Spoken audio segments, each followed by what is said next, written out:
Réputée pour sa beauté éblouissante et ses talents d'actrice, Alicia Bonet a conquis le public grâce à son jeu exceptionnel. Aujourd'hui, à 77 ans, on se souvient d'elle non seulement pour sa présence physique frappante, mais aussi pour ses interprétations magistrales dans plus de 30 productions cinématographiques. Bonet s'est également imposée comme une figure reconnue de la télévision, mais sa dernière apparition sur le petit écran remonte à l'an 2010. Mais qu'est-ce qui a motivé la décision soudaine de cette actrice talentueuse et éminente de s'éloigner de l'industrie cinématographique? Que s'est-il passé dans sa vie une fois qu'elle s'est éloignée des feux de la rampe et qu'elle a décidé d'emprunter de nouvelles voies et d'explorer les différentes opportunités qui se présentaient à elle? Quels mystères et quelles énigmes se cachent derrière son apparence charmante et attirante? Alicia Bonet décide enfin de rompre son long silence et de révéler la tragédie familiale choquante et déchirante qui l'a poussée à abandonner sa brillante carrière professionnelle. Avant de se plonger dans les révélations vraiment surprenantes, il serait prudent de s'arrêter un instant pour examiner en détail les événements précoces qui ont contribué à sa formation et qui ont exercé une influence significative sur les choix qu'elle a faits tout au long de son existence. Le début de la vie d'une personne est une étape cruciale de son développement. C'est au cours de cette période que sont jetées les bases de son avenir et qu'il acquiert des compétences et des connaissances fondamentales qui lui seront utiles tout au long de sa vie. Alicia Bonet, actrice talentueuse de renommée internationale, a vu le jour le 27 avril de l'année 1947. Dès les premières années de sa vie, elle a ressenti un lien profond avec le monde fascinant de la comédie. Bien qu'il n'ait jamais atteint la célébrité sur le grand écran ou dans une série télévisée à succès, son enfance a été marquée par une passion et un dévouement profond pour l'art de la comédie. Dès son plus jeune âge, Alicia excellait remarquablement dans tout ce qu'elle entreprenait. Elle a souvent été décrite comme une figure délicate et charmante, comme une poupée de porcelaine. Et ses parents, complètement épris de sa beauté exceptionnelle et de son talent inné, l'ont entourée d'un amour inconditionnel et d'un soutien inébranlable. À l'âge de 12 ans seulement, Alicia a eu le courage de monter sur scène dans une pièce de théâtre pour jeunes, une expérience qui a considérablement nourri sa passion pour la comédie et l'art de la scène. L'émotion intense d'être sur scène, de partager son art avec le public et d'être récompensée par des applaudissements nourris a laissé une impression profonde et indélébile sur son être. Son succès précoce et remarquable dans le monde du théâtre a été un véritable catalyseur qui a galvanisé et inspiré tous les membres de son entourage immédiat. La plupart des personnes présentes à l'événement ont remarqué non seulement sa présence physique frappante, mais aussi son potentiel artistique prometteur, suggérant même qu'elle devrait entreprendre une formation professionnelle dans le domaine du théâtre. Alicia a continué à se consacrer à l'amélioration de son talent artistique en participant à de courtes représentations théâtrales et en suivant régulièrement des cours d'art dramatique. À cette époque, l'industrie cinématographique est en plein essor et en pleine effervescence, avec un grand nombre de productions en préparation.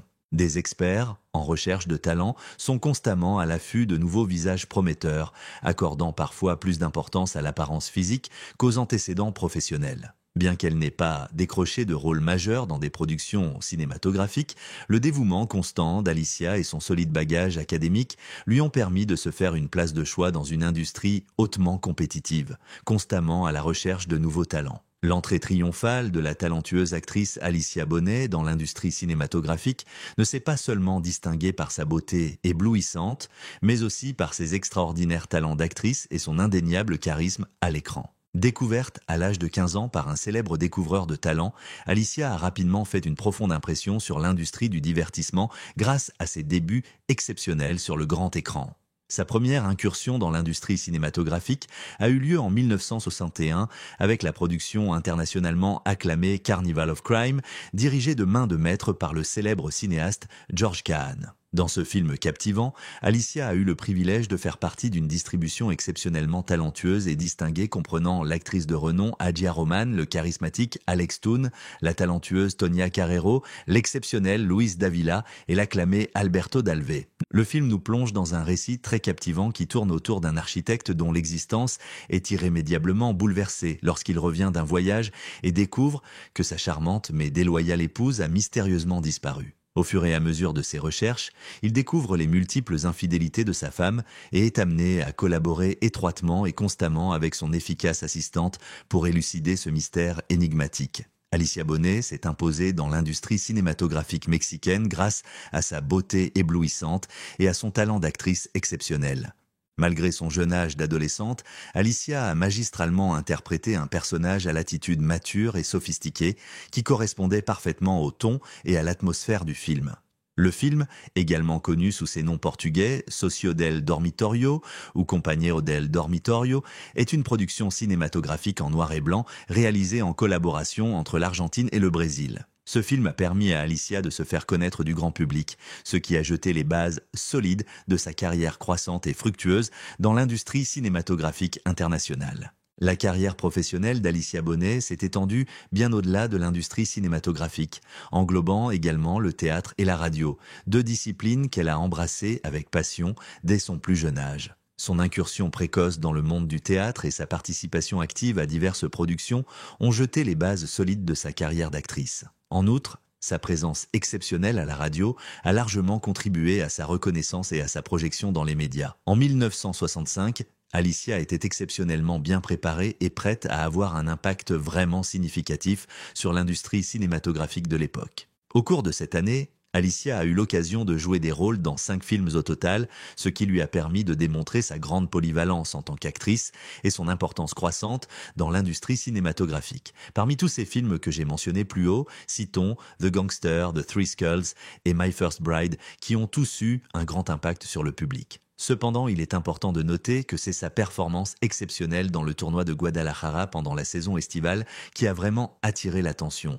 Dirigé de main de maître par le célèbre réalisateur Julio Bracho et bénéficiant d'une photographie impeccable du célèbre Alex Phillips, ce film extraordinaire nous fait découvrir Alicia dans le rôle de Lourdes Lely, une beauté mexicaine éblouissante et captivante dont la grâce et le charme séduisent les visiteurs américains qui la contemplent. Pendant la saison estivale, Guadalajara a offert une vitrine vibrante et diversifiée de la métropole de Jalisco, fusionnant des éléments de l'identité régionale avec une touche fantaisiste, presque surréaliste, qui a captivé les habitants et les étrangers. Le film présente une combinaison intéressante de charros classiques et de délicieux churros, de femmes glamour et de messieurs élégants dans leurs échoppes au volant de décapotables, créant un contraste amusant avec l'image plus sédentaire des cavaliers de l'Avenida Dieciséis de Septiembre. Ce pastiche cinématographique a non seulement mis en valeur de manière exceptionnelle le rôle principal d'Alicia, mais a aussi magistralement capturé l'esprit vibrant et enrichissant des cours d'été proposés à la prestigieuse Casa Cultural de Jalisco,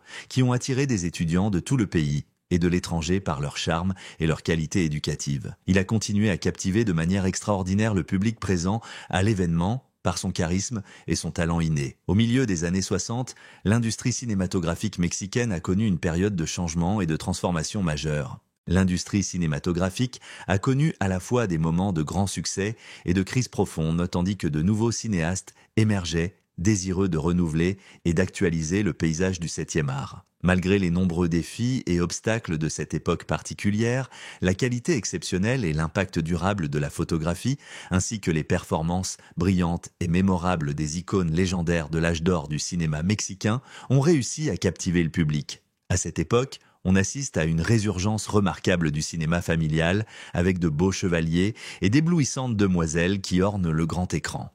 La présence réconfortante d'Alicia Bonet à cette époque s'est avérée être une bouffée d'air frais qui a revitalisé toutes les personnes présentes. Elle est rapidement devenue une figure très aimée et très admirée, non seulement par les femmes au foyer, mais aussi par les jeunes et les hommes distingués de tous âges. Ses traits jeunes et délicats, ainsi que son sourire radieux et ses cheveux soyeux et brillants, ont provoqué des soupirs et de l'admiration chez de nombreux téléspectateurs qui la regardaient sur le grand écran ou sur le petit écran à la maison. En l'an 1966, la carrière artistique d'Alicia s'épanouit grâce à sa participation à plusieurs productions cinématographiques de renom. Elle a joué avec succès dans The Witch's Horseman, un film qui a captivé le public par son intrigue et ses personnages mémorables, ainsi que dans la production acclamée Throw Your Sorrows to the Wind, où elle a démontré sa polyvalence d'actrice et sa capacité à émouvoir le public. À cette dernière occasion, il a joué aux côtés d'Alberto Vasquez, un chanteur et acteur renommé de l'époque, largement connu pour son attrait physique et son talent artistique. Parmi les autres personnalités de l'époque, citons César Costa, Connu pour son charisme et son talent musical, Enrique Guzmán, réputé pour sa voix puissante et son charisme sur scène, Angélica Maria, actrice et chanteuse de talent à la longue carrière dans l'industrie du spectacle, et Julissa, artiste polyvalente et aux multiples facettes, qui a excellé au cinéma, au théâtre et à la télévision. En 1967, la talentueuse actrice Alicia Bonet a donné une interprétation extrêmement captivante dans le film El Escapulario, jouant le rôle de Rosario, une jeune femme qui tombe follement amoureuse de Pedro, magistralement interprété par l'acteur de renom Enrique Lizalde. Le film, réalisé de main de maître par le talentueux Cando González, est largement reconnu comme un véritable joyau du cinéma mexicain, acclamé pour son intrigue complexe remplie de légendes fascinantes et de traditions culturelles profondément enracinées. La magnifique cinématographie de Gabriel Figueroa a mis en valeur l'extraordinaire beauté d'Alicia, capturant non seulement son élégance et son charme, mais aussi sa grâce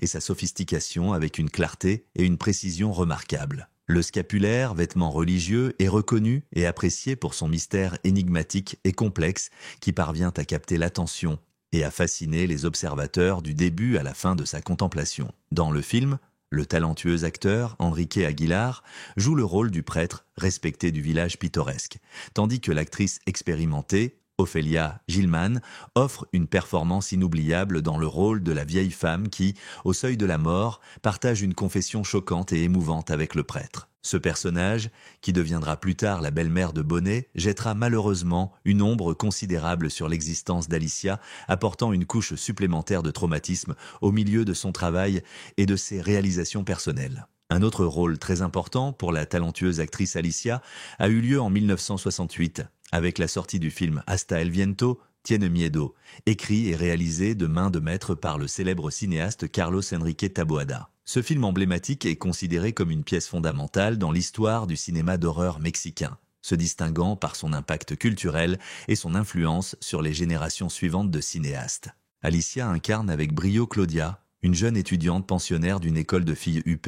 Elle y est constamment en proie à de terribles cauchemars qui la perturbent profondément. En particulier ceux où elle assiste au suicide tragique d'une de ses camarades qui décide de mettre fin à ses jours en se pendant à l'une des imposantes tours de l'école. Alors que ses rêves terrifiants et récurrents persistent, la directrice du prestigieux internat et le médecin expérimenté qui suit les jeunes filles diagnostiquent chez Claudia une grave maladie nerveuse, lui conseillant vivement de se reposer et de se déconnecter complètement jusqu'à ce qu'elle puisse se remettre complètement du traumatisme choquant qui l'afflige. Hasta el viento, Tiene miedo met en scène une distribution exceptionnelle de stars renommées, dont la talentueuse Marie-Cruz Olivier dans le rôle de Lucia, la charmante Alicia Bonet dans celui de Claudia, la distinguée Norma Lazareno dans le rôle de Kitty et la légendaire Marga Lopez dans celui de Bernarda, le personnage malveillant qui déclenche une série de malheurs tout au long du film.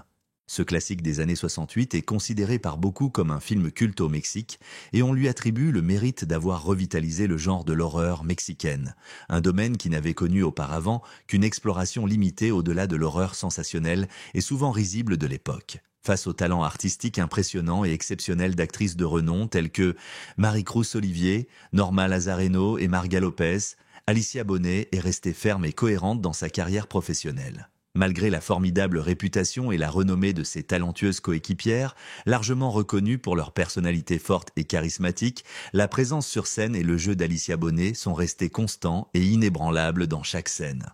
Elle a courageusement affronté ses coéquipiers un par un, démontrant son talent et son dévouement à chaque étape.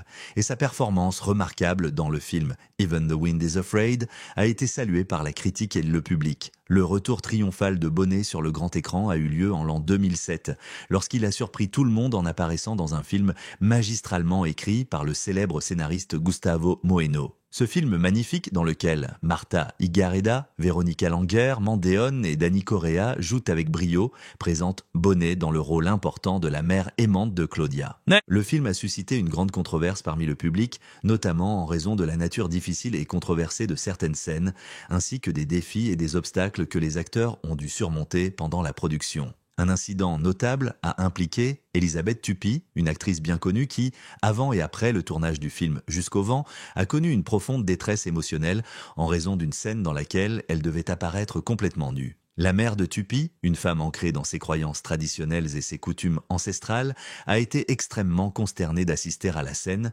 trouvant l'acte de se déshabiller complètement inapproprié et déplacé dans la situation. Malgré l'apparente simplicité de la scène représentée, son exécution a été remarquablement chargée de défis personnels et émotionnels pour Tupi. Pendant cette période intéressante, Bonnet a travaillé en étroite collaboration avec ses talentueuses covedettes, notamment Kitty, Norma Lazareno, Claudia et Marie-Cruz Olivier, contribuant ainsi à l'atmosphère riche en nuances et profondément émotionnelle du film. Enfin, la scène tant attendue du film Hasta el viento tiene miedo a été tournée et la talentueuse actrice Alicia Bonet a eu l'occasion de jouer un rôle de soutien important au sein de l'équipe de production en coulisses. Elle a apporté son soutien et son réconfort à Elisabeth Tupi, une jeune fille âgée de 16 ans à l'époque qui devait faire face à une énorme pression émotionnelle pendant le tournage. L'empathie et la présence constante de Bonnet ont été essentielles pour apporter un soutien inconditionnel à la jeune actrice, dépassant ainsi les frontières de l'écran et renforçant considérablement leurs liens. Outre son travail remarquable dans l'industrie cinématographique, Bonnet a également fait des apparitions mémorables sur le petit écran, comme son rôle principal dans la telenovela à succès d'Azteca Se busca hombre, diffusée en l'an 2007. Dans cette fascinante série dramatique, la talentueuse actrice a magistralement interprété Amanda Montesinos, un personnage complexe aux multiples facettes qui a apporté une nouvelle couche de profondeur et de nuance à l'intrigue principale de la série télévisée. Le projet télévisé, produit de main de maître par la talentueuse Genoveva Martinez pour la célèbre chaîne TV Azteca, a également bénéficié de la participation exceptionnelle des actrices Andrea Nolli, Annette Michel, Vanessa Cerruti et Claudia Alvarez dans des rôles principaux. Les principaux personnages antagonistes ont été magistralement interprétés par les talentueux acteurs Luis Miguel Lombana et Erika de la Rosa, avec des performances spéciales remarquables de Leonardo Garcia, Mariana Ochoa, Rodolfo Arias et Fabian, qui ont réussi à transmettre la complexité et la profondeur de leur rôle de manière exceptionnelle. En plus d'avoir interprété différents personnages à l'écran, Alicia Bonet s'est également distinguée par sa brillante carrière d'actrice de doublage de talent. En 1957, elle a eu l'occasion de prêter sa voix au personnage de Barbara Eden, connue sous le nom de Miss Kers, dans l'amusante comédie intitulée Success Will Spoil Rock Hunter. Le succès gâchera Rock Hunter. Ce film a été réalisé par le talentueux Frank Tashlin et a bénéficié d'une brillante interprétation de Tony Randall dans le rôle titre. Son implication dans le monde du doublage s'est poursuivie en 1965 lorsqu'il a prêté ses talents vocaux au personnage de Charette Margolin qui jouait Esther dans le film de guerre Morituri, réalisé par le célèbre cinéaste Bernard Wicki et interprété par la figure emblématique de Marlon Brando. L'histoire passionnée d'amour et de complicité entre le célèbre acteur Joan Ferrara et la talentueuse actrice Alicia Bonet. De leur première rencontre lors d'une nuit d'été magique, au moment de tendresse et de passion qu'ils ont partagé au fil des ans, leur relation a été un exemple de dévouement et de camaraderie au milieu des lumières et des ombres du show business. Ensemble, ils ont relevé des défis et célébré des triomphes, construisant un lien indestructible. Juan Ferrara et Alicia Bonet sont reconnus comme deux des acteurs les plus éminents et les plus acclamés de l'industrie mexicaine du spectacle, avec une trajectoire professionnelle qui a captivé des publics de tous âges. Leurs vies personnelles ont été intimement liées, créant une belle et touchante histoire d'amour qui en a inspiré plus d'un. Leur histoire d'amour a commencé en 1985, lorsque les deux acteurs étaient les personnages principaux de la célèbre telenovela Vivir un poco. Depuis, ils ont construit une existence commune et sont devenus l'un des couples les plus respectés et les plus enviés du monde du spectacle mexicain. Le couple s'est marié en 1989 et a depuis formé une belle famille avec l'arrivée de leurs deux fils, Juan Pablo et Nicolas, qui ont rempli leur vie de joie et d'amour inconditionnel. Ils sont largement reconnus pour leur relation étroite et il est courant de les voir ensemble lors de diverses occasions et célébrations publiques. Lors d'une interview exclusive, le célèbre réalisateur Ferrara a révélé avec enthousiasme le secret de sa relation durable et fructueuse avec son partenaire. Le pilier fondamental de la force de notre union conjugale réside dans la présence constante d'un amour inconditionnel, d'un profond respect mutuel et d'une communication ouverte et honnête à tout moment. Alicia est sans aucun doute ma meilleure amie. Une personne incroyable que j'admire et que j'aime de tout mon cœur. Chaque jour qui passe, je sens que mon amour pour elle grandit encore plus, renforçant notre amitié d'une manière unique et spéciale. Bonet s'est rallié à ses sentiments les plus profonds en déclarant « Juan est sans aucun doute l'homme de ma vie. Il est sans aucun doute mon confident le plus fidèle, mon amant passionné et mon compagnon inconditionnel dans ce voyage qu'est la vie. Je suis vraiment très heureuse d'avoir eu l'occasion de vous rencontrer et de partager des moments avec vous. Malgré la force de leurs liens, ils ont dû surmonter plusieurs obstacles, notamment avec la figure maternelle de Ferrara, Madame Ophelia Gammon. La célèbre actrice a vécu une relation extrêmement compliquée avec Alicia, apparemment en raison d'une jalousie intense et d'une profonde inquiétude qu'Alicia ne détourne l'attention et l'affection de son fils bien-aimé. Cette tension émotionnelle a créé des complications importantes pour le couple au début de sa vie conjugale. Des rumeurs infondées et malveillantes ont circulé sur les infidélités présumées de Juan Ferrara pendant son mariage avec Alicia Bonet, avec des affirmations non fondées insinuant que sa mère, la respectable Ophelia Gammon, était non seulement au courant de ses actions présumées, mais les soutenait également d'une manière ou d'une autre. La tension émotionnelle entre Alicia et Ophelia était clairement perceptible et extrêmement intense dans l'atmosphère. À une occasion, Alice a décidé d'affronter John directement et avec force au sujet de son attitude inappropriée au cours d'une dispute intense et prolongée. La situation s'est considérablement aggravée lorsque Ophélie, pleine de colère et de frustration, a décidé d'attaquer physiquement Alicia, déclenchant une altercation violente et chaotique qui a nécessité l'intervention immédiate du personnel domestique présent dans la résidence. Alicia, qui se sentait acculée et rabaissée, a fait part de sa ferme décision de quitter la résidence si Ophélie décidait à nouveau de faire sentir sa présence. Pendant une courte période, la situation conflictuelle semble s'apaiser, mais le calme est de courte durée. Lors d'une réunion de famille très attendue, Ophélia est soudainement apparue dans un état inapproprié et, à la surprise de toutes les personnes présentes, a de nouveau agressé verbalement Alicia, créant une atmosphère tendue et désagréable dans la réunion. Incapable d'articuler une réponse à ce moment précis, Alicia a éprouvé un sentiment de profonde impuissance, de trahison et d'humiliation. Cet incident malheureux s'est avéré être un tournant décisif dans la relation conjugale du couple. À un certain moment, après avoir mûrement réfléchi à leur relation, Alicia et Juan Ferrara sont arrivés à la conclusion qu'il était préférable pour eux deux de mettre fin à leur mariage par une procédure de divorce. Le deuxième mariage de la célèbre actrice Alicia a eu lieu avec le talentueux acteur Claudio Brock au début des années 70. Ce mariage a donné naissance à deux autres fils, Arturo et Gabriel, qui ont complété la famille avec leur arrivée. Cependant, la tragédie a frappé de manière dévastatrice lorsque Claudio Brock, philanthrope et homme d'affaires bien connu dans la communauté, est décédé de manière inattendue le 18 octobre 1995 des suites d'un cancer de l'estomac agressif qui l'affligeait depuis des mois. Claudio avait été le grand amour de la vie d'Alicia, et sa maladie prolongée et sa mort subséquente ont eu un impact significatif et durable sur elle. L'impact dévastateur de la mort soudaine de l'être aimé a plongé Alicia dans une dépression profonde et accablante dont elle a lentement commencé à sortir, luttant pour retrouver un semblant de normalité et de stabilité émotionnelle. Quelle a été la raison pour laquelle l'actrice talentueuse et renommée a décidé d'abandonner sa carrière réussie dans le show business? La vie personnelle et professionnelle d'Alicia Bonet a connu un changement important et capital lorsqu'elle a épousé Claudio Brock, un acteur passionnant aux multiples facettes qui, plus tôt dans sa vie, avait été un footballeur d'élite exceptionnel et renommé avant de se lancer avec succès dans l'industrie cinématographique. Leur mariage a été béni par la naissance de deux merveilleux fils, Arturo et Gabriel, qui ont illuminé leur vie de leur présence et de leur joie. La vie du couple se caractérise par des réalisations professionnelles remarquables et des moments de bonheur personnel, jusqu'à ce que le malheur frappe en l'an 1995 avec la mort de Claudio Brock des suites d'un cancer gastrique agressif. Cependant, la tragédie familiale qui a affecté Alicia s'est poursuivie bien au-delà de l'absence douloureuse de son mari bien-aimé. Dans une tournure inattendue et tragique, son jeune fils Gabriel, âgé de seulement 29 ans, a décidé de mettre fin à son existence. Cet événement dévastateur et déchirant a plongé Alicia dans une dépression profonde et accablante, et beaucoup croient fermement qu'il a été un facteur important et déterminant dans sa décision personnelle de mettre un terme à sa brillante carrière d'actrice.